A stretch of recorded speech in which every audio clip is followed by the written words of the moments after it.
Hi everyone, this is my pool plan for the CDF Final Fantasy Opera Onia in the month of February 2021, and this covers the global version of the game.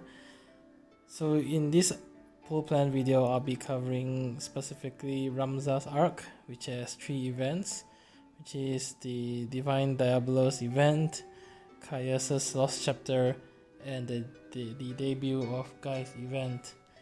Also, I made this video after the announcement of the global 3rd anniversary, and this was done on purpose because I wanted to wait to see who the global first LD was. And as you can see on the picture on the left, it was revealed earlier today to be Balthier. So I will be including him in this video as well.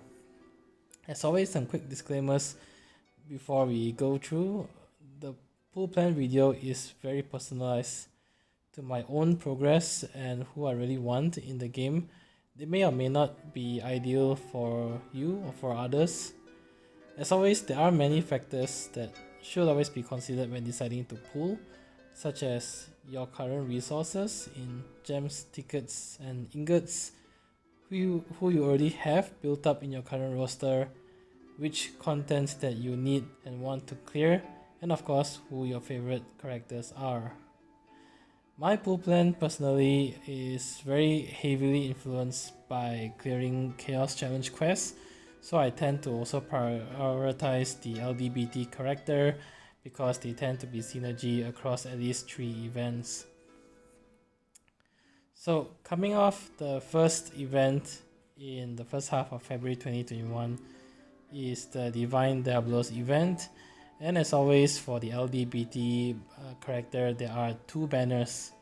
The first banner consists of Ramza, Ida, and Freya, and the second banner has Makina, Pain, and Maria. And similar to past LGBT banners, Ramza's LD and Ramza's BT are featured across both banners. The star obviously will be Ramza. He gets a rework as well as a level 80 Crystal Awakening, and of course his LDBT release as well.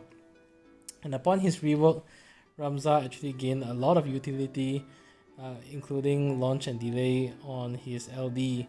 But I won't go through into detail. There are other videos out there who can give you a more in-depth analysis. But suffice to say, Ramza is really the star across both banners. And my pool plan is to use tickets until I get Ramza's LD. There is a second character that is also quite notable here, and that is Makina. He also has his LD released on the banner with him, and Makina also receives the LD board along with his re-release of his LD. And with these LD boards, Makina is also quite a good pickup if you have not managed to get his EX or LD before. I already have Makina's EX and LD, so I'm not missing on anything. And there isn't really any other weapon that I want. I have every other character's EX, so I'll just be throwing tickets on one of these 2 banners until I get Ramza's LD. I never chase for any character's burst weapon, and to me, if I happen to get Ramza's burst weapon on this banner or any of the following banners, then it's a bonus. But if not, I'll probably live without it, or maybe consider using my burst tokens, but I probably won't spend beyond the LD. The next event is Caius' Lost Chapter, and in this event there are 4 synergy characters. So Ramza is a synergy character, and then of course you have Caius, Noel, and Liz. Caius isn't necessarily a bad character, but for me, I don't really have a lot of interest in getting him, and I already have Noel and Liz fully decked out, so there really isn't a lot of weapons that I want from this banner. So to me, I will actually just do the free multi.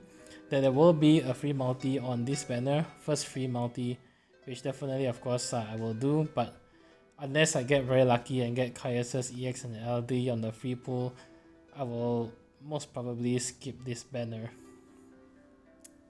For the Chaos Challenge quest, I will probably be able to comfortably complete it with Ramza, Noel, and Liz, particularly because my Liz is also at 3-3 realization. So I don't think the Chaos Challenge should give me a lot of trouble. The third event is the debut of Guy. This one I'm really sitting on a fence here. Definitely, of course, again I'll be doing the first free multi. There are 5 synergy characters here, so Ramza and Caius makes a return as synergy. And then of course you have Guy and his 2 banner mages, which are Oren and Sync. Most likely I will skip this after the free multi. I may consider pulling if I don't have Ramza's burst weapon yet by the point of release of this banner, and if I still have significant resources after spending my tickets on Ramza's LD and Balthier's LD. So to me this is really, I'm leaning more towards a skip, but if I happen to still have comfortably a significant amount of resources, I may decide to throw tickets to see whether I get lucky with Guy, but even then I'll probably put a limit to the number of tickets that I spend, maybe 1, 2, or 100 plus tickets or so. So I mentioned earlier about Balthier, and as a bonus in this video, I'll quickly be covering about Balthier and the announcement in today's stream, and give my thoughts on Balthier's updated kit. I can see many people commenting, and the comments are really quite divided on social media upon the announcement of Balthier's kit, and some people really felt that he was underwhelming, while others felt that he was really up to par. So I'll try my best to give a very objective and fair view on his kit. And first of all, is Balthier broken? The answer is no. He's not really at the same level as, for example, when Arania was first released in Global, where she was really broken for the first 5-6 months on her release, and you can bring her to almost any Chaos stage and probably face roll all over the Chaos stage. With Balthier, from what I see from his kit, I don't think he's as broken as Arania at her time. But having said that, I don't think Balthier is awful either. And just going through some highlights of his kit. So first of all, his LD weapon, just having it at full 3-3 max limit broken, gives him a 60% increase in attack. And after that, after using his LD the first time, he gets another 50% boost to his attack, and that brings it to a total of 110% boost to his attack just by having his LD used the first time. And the key note about this is that his attack boost is tied to an overhead buff, which means that there is actually a notable difference here to standard attack auras or buffs. So first of all, since it's an overhead boost, it cannot be dispelled. It's permanent the moment you use his LD the first time. And secondly, because it's an overhead buff, it stacks with every other attack aura or buff in the game. So if you have another character, and I think that the most recent example would be Ramza, providing attack buffs, it completely stacks with the 110% attack aura that Balthier gets, which gives him monstrous attack stat for at least for this stage of the game.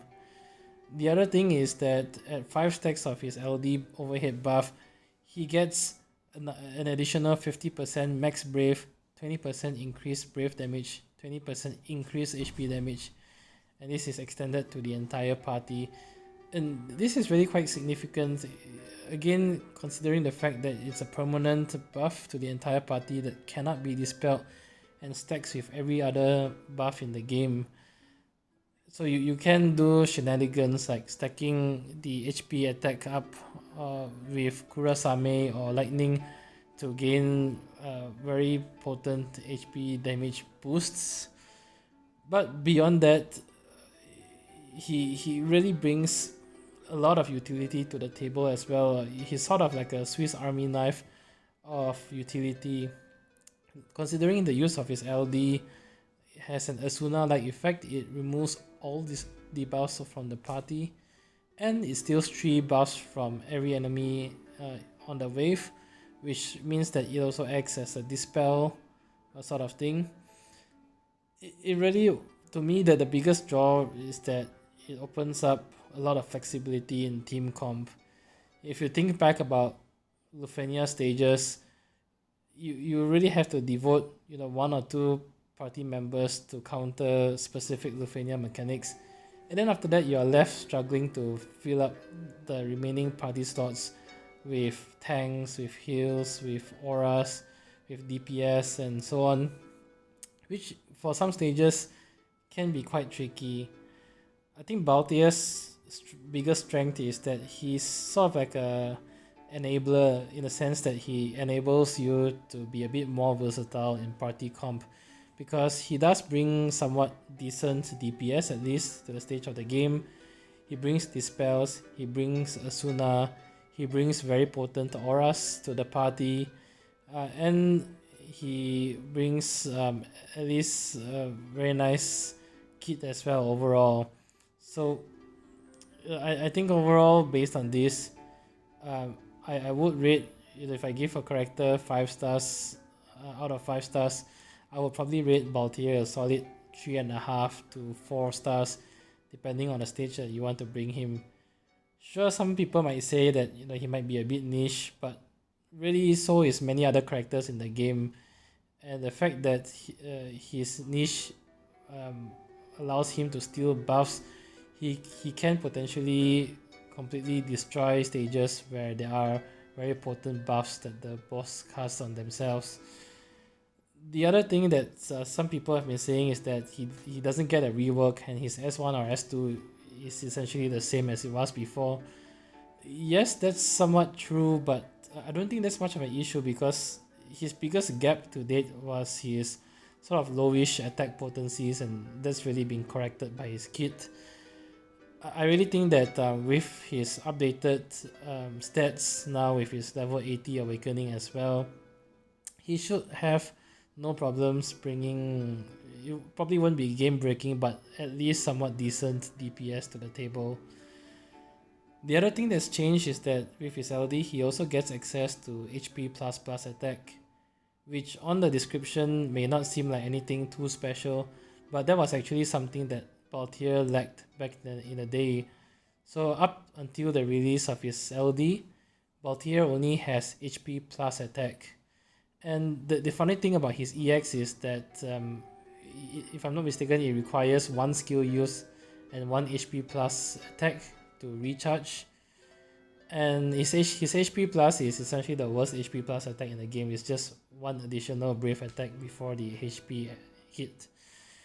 And it actually caused a lot of people to just use a skill in place of his HP plus attack to charge the meter, which was really a waste of his skill. So now with the release of his HP plus attack, you don't need to waste skills to charge his EX meter, which actually really helps on his longevity as well. So overall, again, my personal view is that Balthier is worth it, but you should not have expectation that he will completely break the game, because he likely wouldn't, but he's still overall a very solid character. And my plans for him is to throw tickets until I get his LD. I already have him at 3-3, so it's really just his LD that I'm lacking. So that's the end of this video. In summary, long story short, is that I plan to throw tickets for Ramza's LD. I plan to throw tickets for Balthier's LD. I plan to skip Kaya's. Probably will skip Guy as well, particularly if I have to spend too many tickets on Ramza and Balthier's LD. I may consider pulling if I for some reason got extremely lucky and I still have a large surplus of tickets, but otherwise I probably may do without Guy. In terms of MLB priorities, and the way you should look at this list here is that if you have very limited ingots and you can't MLB every other character on this arc, my recommendation, and again this is really my recommendation only, is to prioritize in this order. So I think Ramza has the most utility, and personally I think he deserves the most out of your limited ingots this time. To me, it's a kind of a toss-up between Machina and Balthier, particularly because I like Machina, but I think overall, end of the day, just because of sheer utility, Balthier ages out against Machina, and therefore I think I would rate Balthier as second if you really have limited ingots, with Machina being a close third, and then after that I rate Guy and Caius as last in terms of priorities. Again, nothing bad about Guy or Caius, they are actually quite good, but it's just that we live in an age where we can't afford to pull for every single banner, and if I have to pick characters to MLB over others, this would be the sequence I will prioritize my resources. That's it for this banner. Hope you've enjoyed the video, and if you did, do leave a like, comment or subscribe. Really helps a lot. Till then, I'll see you in the next pool video. Bye bye.